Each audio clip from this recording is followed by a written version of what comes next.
"Did you get your $500,000 yet?"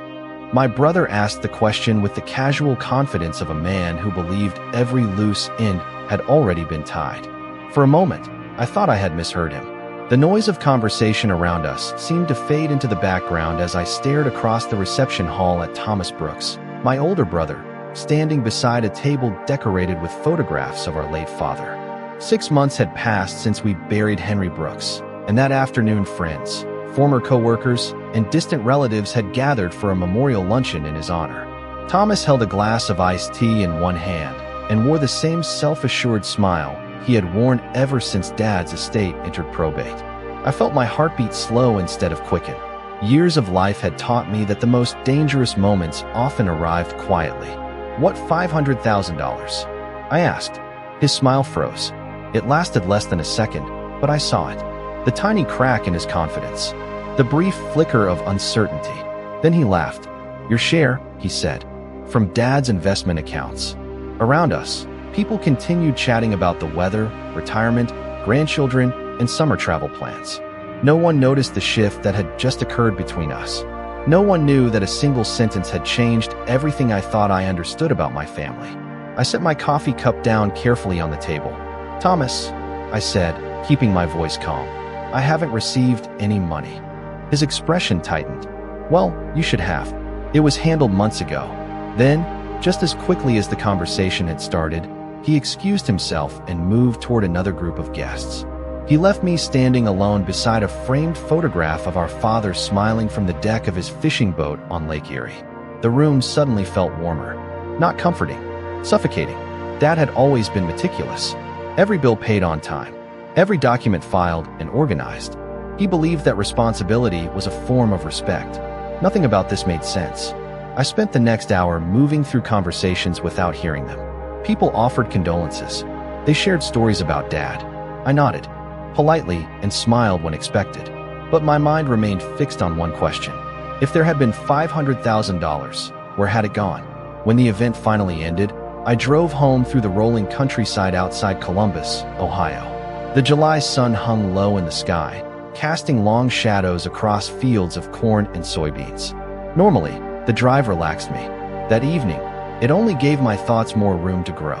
I replayed the conversation again and again. Thomas had not sounded confused. He had sounded certain. Certain that money had been distributed. Certain that I had received it. Or perhaps certain that I would never discover the truth. By the time I pulled into my driveway, something inside me had shifted. For most of my life, I had trusted my brother. Not blindly, but enough to believe that family mattered more than money. Yet standing in my quiet kitchen that evening, looking at the stack of unpaid utility bills and the worn notebook where I tracked every monthly expense, I realized how strange the situation truly was. If Dad had left me $500,000, I would know. I would remember. There would be records. There would be paperwork. There would be something. Instead, there was nothing. Just an unexpected question and a growing sense that a door had been opened onto a secret someone never intended for me to find. I walked to the window overlooking my backyard and watched the sun disappear beyond the trees. Then I made a decision. The next morning, I would begin looking for answers. Whatever had happened after my father's death, I intended to uncover every piece of it. The next morning, I woke before sunrise, long before the neighborhood began to stir. The house was quiet except for the steady hum of the refrigerator and the distant sound of a lawn sprinkler somewhere down the street. I made a pot of coffee and sat at the same kitchen table where I had balanced bills, holiday budgets, and medical paperwork for years. In front of me sat a yellow legal pad and a cardboard box filled with documents from my father's estate. If there was an answer, I believed it was hiding somewhere inside those papers. My life had never been complicated. After my husband passed away 12 years earlier, I learned how to live carefully. I drove the same sedan for nearly a decade. I clipped coupons. I compared grocery prices. I repaired things instead of replacing them. None of it bothered me. What mattered was stability. What mattered was family. When Dad began struggling with his health, I became the one who took him to appointments, picked up prescriptions, and checked on him every evening. Thomas lived several states away. He called occasionally and visited during holidays, but the daily responsibilities fell to me. I never kept score. At least, I did not think I did. As the morning sunlight slowly filled the kitchen, I began sorting documents into piles. Bank statements, insurance records, property tax notices, investment summaries. Dad had always organized everything carefully, yet certain pieces seemed strangely absent. Several account statements stopped appearing during the final months before his death. Some correspondence was missing entirely. I found myself staring at empty spaces where information should have been. It felt like looking at a photograph with important faces cut out of the frame. Around 10 o'clock, I opened an old filing cabinet that had belonged to my father. Most drawers contained exactly what I expected: manuals, receipts, warranty information for appliances he no longer owned. Then I found a folder labeled Simply Family. Inside were birthday cards, handwritten notes, and a few photographs. One picture showed Dad standing between Thomas and me outside our childhood home. I could not have been more than 10 years old. Thomas had his arm around my shoulder. We looked happy. The sight of it made me pause. Growing up, we had not been enemies. We built tree forts together. We rode bicycles through the neighborhood. We shared a bedroom during family vacations because money was tight. Somewhere along the way, adulthood changed things. Or maybe money did. I was not sure. By early afternoon, I had filled several pages of notes. Dates, account numbers, questions. The deeper I looked, the more uneasy I became. Certain transactions appeared shortly after Dad's passing. Nothing obviously improper, nothing dramatic, just enough to make me wonder who had authorized them. I leaned back in my chair and rubbed my temples. Outside, the summer heat shimmered above the pavement. Inside, the air felt strangely cold. Then I noticed something I had overlooked before. Tucked between two ordinary statements was a reference to an account I did not recognize. There was no balance listed, no details, just a brief notation and a partial account number. Most people would have ignored it. I could have ignored it myself. Instead, I circled it with my pen. For reasons I could not explain, that small line of text felt important. I looked out the window and remembered something Dad used to say whenever a puzzle seemed impossible to solve. The smallest missing piece is usually the one that matters most. For the first time since the memorial luncheon, I felt certain that I was finally looking in the right direction. The following morning, I called the customer service number listed on one of the statements. I expected a routine conversation. Instead, I spent nearly 40 minutes being transferred between departments before finally reaching someone willing to help. The representative could not provide account details over the phone, but she confirmed something important. The account number I had circled was real. More importantly, it was still active. I thanked her and wrote down every piece of information she was authorized to share. When the call ended, I sat quietly at my desk and stared at the notes. If the account still existed, why had I never heard about it? Why was it missing from the documents Thomas had discussed after Dad passed away? Questions were beginning to multiply faster than answers. That afternoon, I drove to a small office building downtown where Dad's longtime accountant had worked before retiring. I did not expect much. The receptionist informed me that the accountant himself was no longer there, but after explaining who I was, she disappeared into a back room and returned with a storage contact number. Apparently, some older family records had been archived rather than destroyed. It was a small lead, but it felt significant. During the drive home, memories of my father kept surfacing. Dad was careful with money, but not because he loved wealth. He loved security. He grew up during difficult years and believed preparation was a form of kindness. I remembered sitting at his kitchen table decades earlier while he balanced checkbooks and organized receipts into neat folders. He often joked that paperwork was not exciting until the day it saved you. At the time, I had laughed. Now I wondered whether he had been preparing for situations none of us expected. 2 days later, a package arrived containing copies of archived records. I carried the box inside and placed it on the dining room table. The late afternoon sunlight stretched across the hardwood floor as I carefully sorted through the contents. Most of it was ordinary: tax forms, investment summaries, property records. Then I found several letters exchanged between Dad and financial institutions over the years. One document caught my attention immediately. It referenced account access requirements and listed authorized parties connected to family assets. The page was incomplete, ending halfway through a paragraph. Someone unfamiliar with financial paperwork might have overlooked it. I did not. The missing second page bothered me. Why was only part of the document present? I searched through the remaining folders, but found nothing. Even so, The fragment revealed enough to deepen my concerns. Certain accounts appeared to have protections attached to them, additional approvals, additional oversight, the kind of safeguards a cautious man might establish if he wanted to prevent mistakes or disputes. That evening, I received a text message from Thomas. It was unusually friendly. He asked how I was doing and suggested we have lunch sometime soon. I stared at the message for a long moment before setting my phone aside. We had not spoken regularly in years. Suddenly, after our conversation at the memorial luncheon, he seemed eager to reconnect. Maybe it was coincidence. Maybe it was guilt. Or maybe he knew something I was only beginning to discover. As darkness settled outside my windows, I returned to the incomplete document and read it again. Then again. The missing page was frustrating, but one sentence remained perfectly clear. Certain family accounts required multiple levels of authorization before any significant transfer could occur. I did not yet understand exactly what that meant. But for the first time, I began to suspect that my father had left behind more than money. He had left behind a system, and somewhere inside that system was the truth. Over the next several days, I found myself thinking about my father more than I had in months. Not the final years when illness slowly narrowed his world, but the decades before that. The years when he seemed capable of solving any problem with patience, preparation, and common sense. As I continued reviewing documents, old memories surfaced unexpectedly. I remembered a conversation we had nearly 8 years earlier while sitting on his back porch. The sun had been setting over the yard, painting everything in shades of gold and orange. Dad had been unusually thoughtful that evening. We talked about retirement, family, and the importance of planning ahead. At one point, he looked at me and said something I had not considered in years. The biggest mistakes are usually made by people who think nobody is paying attention. At the time, I assumed he was talking about business. Now I was not so sure. The more I reflected on our conversations, the more certain details began fitting together. Dad never spoke badly about Thomas. He loved both of his children deeply, but there had always been a difference in how he handled financial matters with us. When I borrowed money years ago to replace a failing furnace, Dad insisted on writing everything down. Not because he distrusted me, but because he believed clear records protected relationships. Thomas often laughed at those habits.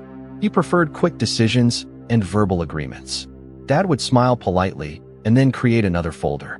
Looking back, I realized those differences had occasionally created tension between them. One afternoon, while organizing another stack of papers, I discovered an old notebook written entirely in my father's handwriting. Most of the pages contained routine notes, maintenance schedules, insurance renewal reminders, lists of phone numbers. Then I found several entries discussing family assets. Nothing dramatic, nothing that directly accused anyone of wrongdoing. But there was a consistent theme throughout the pages. Dad repeatedly emphasized accountability.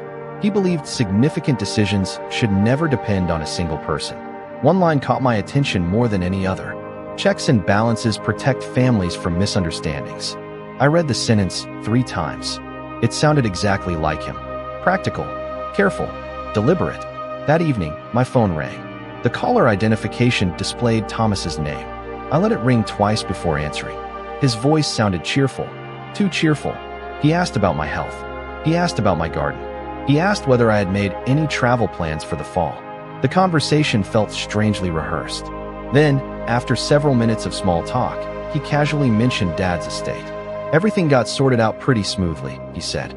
At least that is one thing we do not have to worry about anymore. I looked across the room at the growing collection of documents spread across my dining table. Smoothly was not the word I would have chosen. I suppose so, I replied. He seemed relieved by the answer. We ended the call a few minutes later. Afterward, I sat quietly in the fading evening light. Something about the conversation bothered me. Thomas was fishing for information. He wanted to know what I knew without directly asking. For the first time, I stopped wondering whether important details had been hidden from me. Instead, I began wondering how much of the story was still waiting beneath the surface. And somewhere in the back of my mind, I kept returning to the same thought. If Dad had built safeguards into his financial plans, there was probably a reason.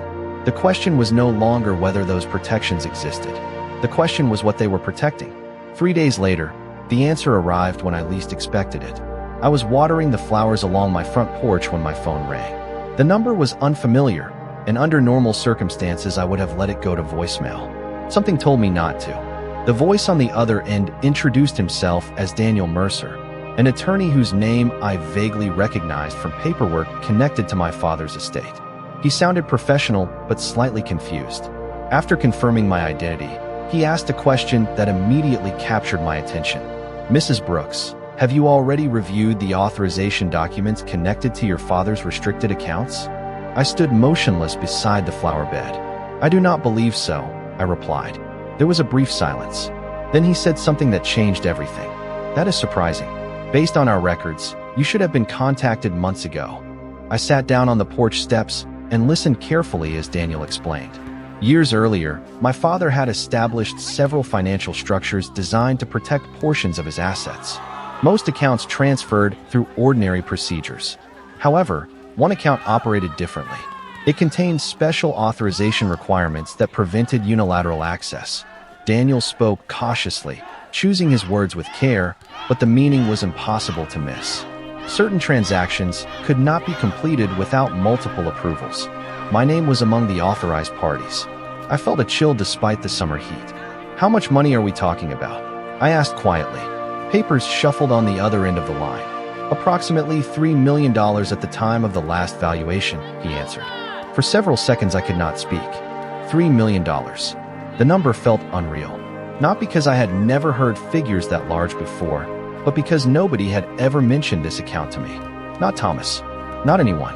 Daniel continued explaining that the account remained active because required authorization steps had never been completed.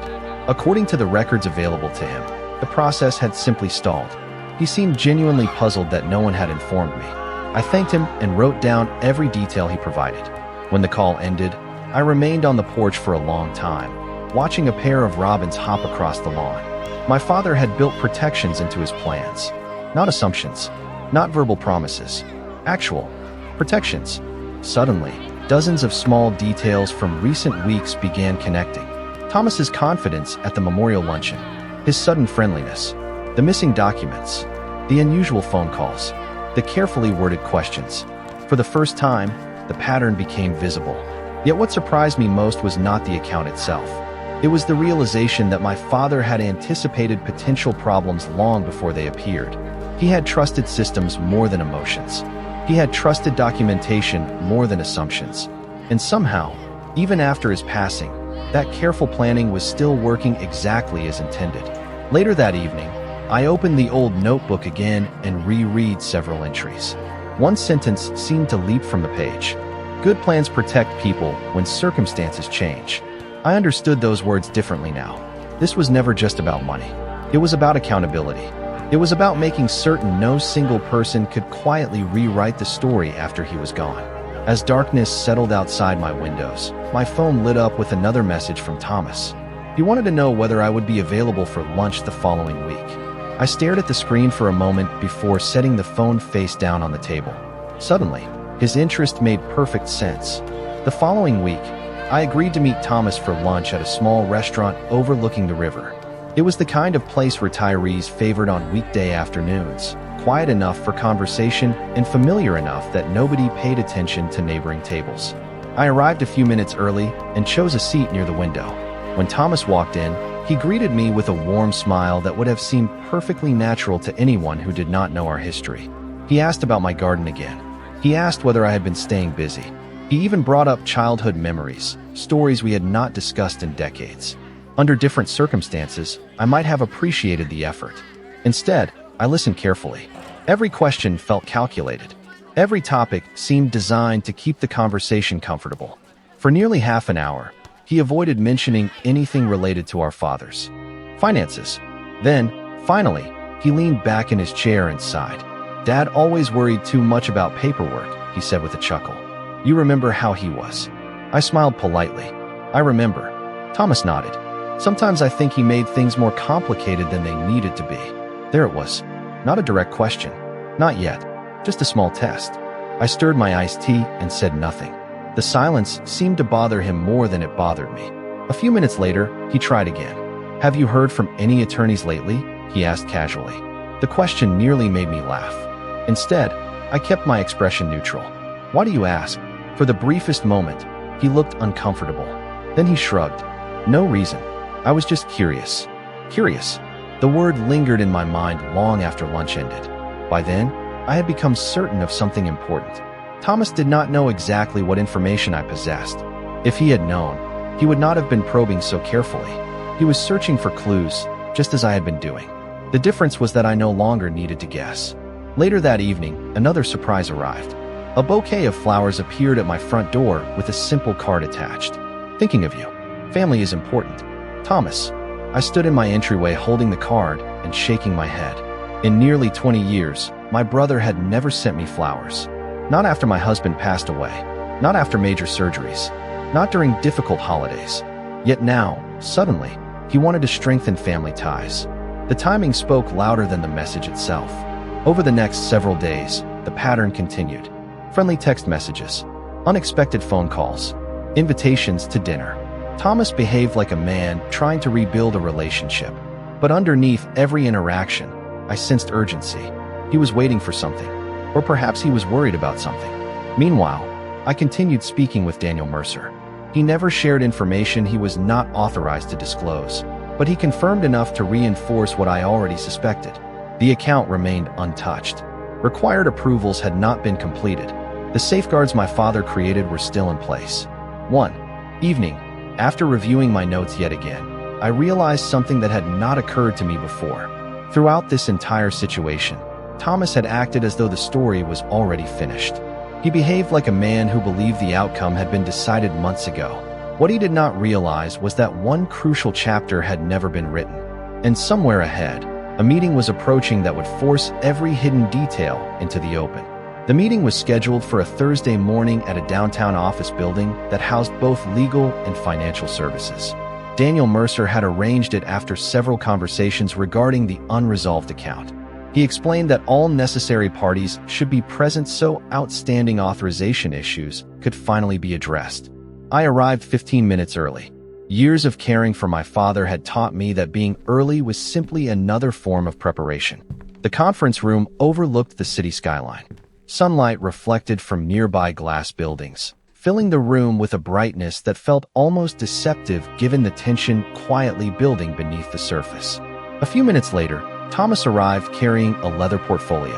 He greeted me warmly and took a seat across the table. His confidence was unmistakable. If he felt nervous, he hid it well. Daniel entered shortly afterward, accompanied by Linda Foster, a senior banking representative responsible for reviewing the account documentation. After brief introductions, everyone settled into their seats. The atmosphere remained professional and calm. Papers were organized. Folders were opened. Procedures were explained. Nothing dramatic happened. Yet beneath the routine discussion, I sensed that each person understood the significance of what was about to occur. Linda reviewed the account history carefully. She explained that the assets had remained unchanged because certain authorization requirements had never been completed.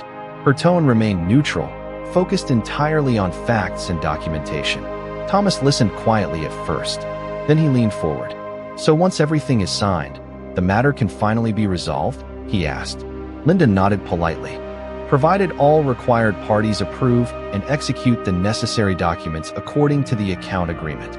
It was a simple answer, but I noticed something shift in Thomas's expression. He had expected certainty. Instead, he received a condition. Daniel then distributed copies of several documents. As pages moved across the table, Thomas became increasingly attentive. His confidence remained, but now it seemed mixed with impatience. Eventually, Linda reached a section outlining account control provisions established by my father years earlier. She adjusted her glasses and reviewed the language carefully. Then she looked directly at both of us. Under the terms of this agreement, neither beneficiary possesses independent authority to complete major transactions. Certain actions required joint approval. The room became very quiet. Thomas cleared his throat. "Joint approval?" Linda nodded. "Yes, that requirement has existed since the account was created." Daniel confirmed the statement by referencing additional records. I watched my brother carefully. For the first time since this entire situation began, he appeared genuinely unsettled. Not angry, not confrontational, simply surprised. It was the reaction of someone discovering that an assumption he relied upon was incorrect. The discussion continued for nearly an hour. Numbers were reviewed. Procedures were clarified. Historical documents were examined. Throughout the process, one fact remained unchanged. My father's safeguards were functioning exactly as designed. No shortcuts existed. No single individual controlled the outcome. Every significant decision required participation from both parties. As the meeting neared its conclusion, Thomas became noticeably quieter. The easy confidence he carried into the room had faded. In its place appeared something else. Calculation. He was reevaluating the situation in real time, looking for options, looking for leverage, looking for a path forward he had not anticipated needing. When the meeting finally ended, everyone gathered their paperwork and prepared to leave. Thomas forced a smile and wished everyone a pleasant afternoon. Yet as we walked toward the elevators, I realized something important. The balance of power had changed. Not because of anything I said, not because of any argument or accusation. It had changed because the facts were now sitting plainly on the table for everyone to see. And for the first time, Thomas understood that my father's final plan was far more complicated than he had ever imagined. 2 days after the meeting, Daniel Mercer called again. His voice carried the calm professionalism I had come to expect, but there was something different this time. He informed me that additional documents had been located during a review of my father's archived records. According to Daniel, the paperwork had been stored separately because it related to contingency provisions rather than standard estate administration. The phrase immediately caught my attention. Contingency provisions sounded exactly like something my father would create.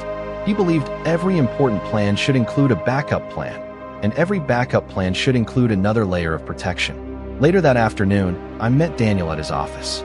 A thick folder rested on the conference table between us. As he opened it, I noticed several pages bearing my father's signature. The sight alone brought back memories. Dad had always signed documents the same way, carefully and deliberately, as though every signature represented a promise. Daniel began explaining the contents. Years before his passing, my father had updated certain account agreements and included written instructions regarding potential disputes between beneficiaries. Nothing in the documents accused anyone of future misconduct. Instead, the language focused entirely on preserving fairness and preventing one party from exercising undue control over family assets. The more I listened, the more I recognized my father's voice behind every sentence. He had not tried to predict specific actions. He had simply understood human nature. People behaved differently when large sums of money became involved.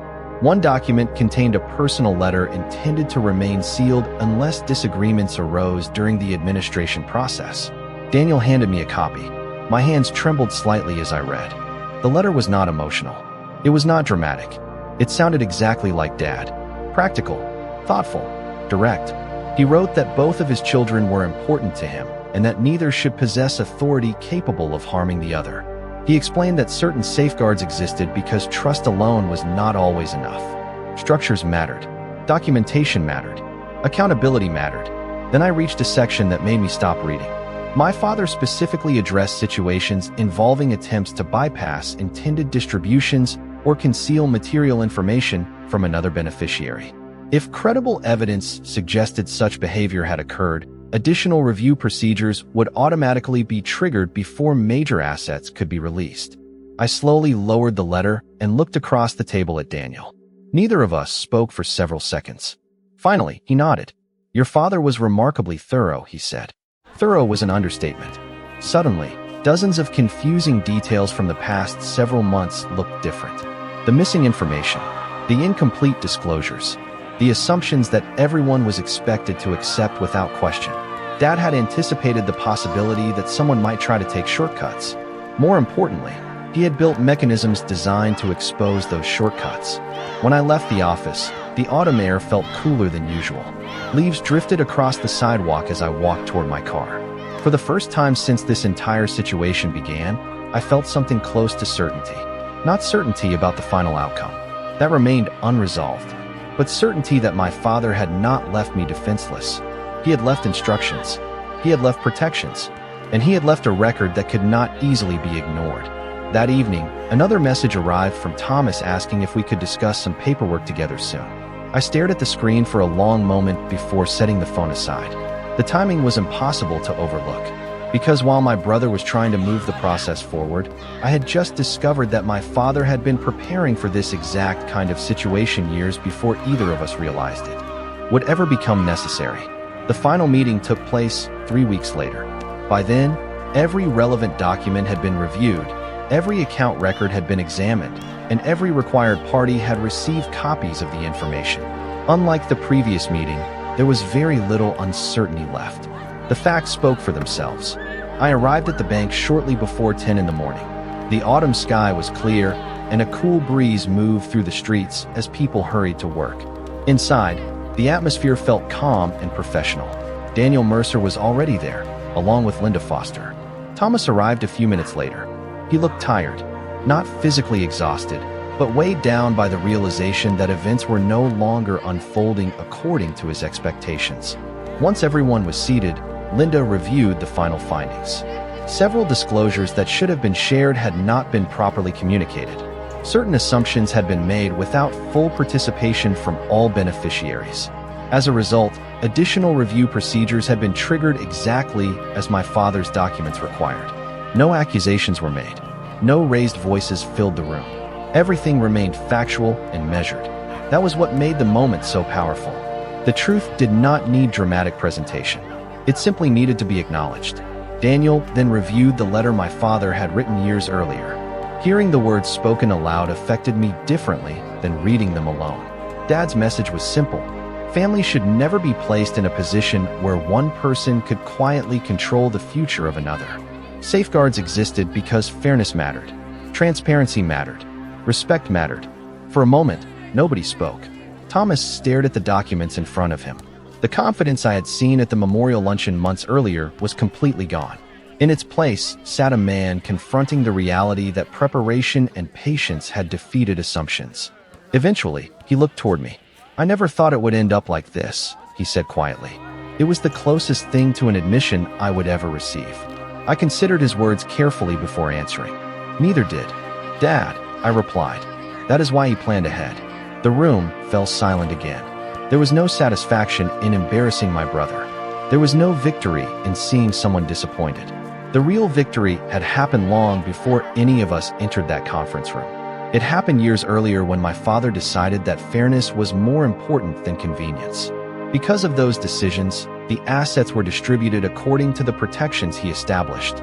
Every required approval was respected. Every safeguard functioned as intended. Every beneficiary was treated according to the rules he created. When the paperwork was finally completed, I signed my name calmly and handed the documents back across the table. I understood something in that moment that had taken months to learn. My father had never trusted me with authority because he expected conflict. He trusted me because he believed I would use it responsibly. As the meeting concluded, Thomas gathered his papers and quietly left the room. There was no dramatic confrontation, no final argument, just the natural ending of a story built on facts rather than assumptions. I remained behind for a few minutes, looking out the window at the city below. People moved through their ordinary lives, unaware of how much had changed inside that room. Before leaving, I folded a copy of my father's letter and placed it inside my purse. Then I walked outside into the crisp afternoon air. For the first time since his passing, I felt completely at peace. The money mattered less than I once imagined. What mattered was knowing that my father's voice had not disappeared when he was gone. It lived on through his wisdom, his preparation, and the values he spent a lifetime teaching. As I walked toward my car, I found myself smiling. Dad had protected his family one final time, and only then did I truly understand why he had trusted me all along.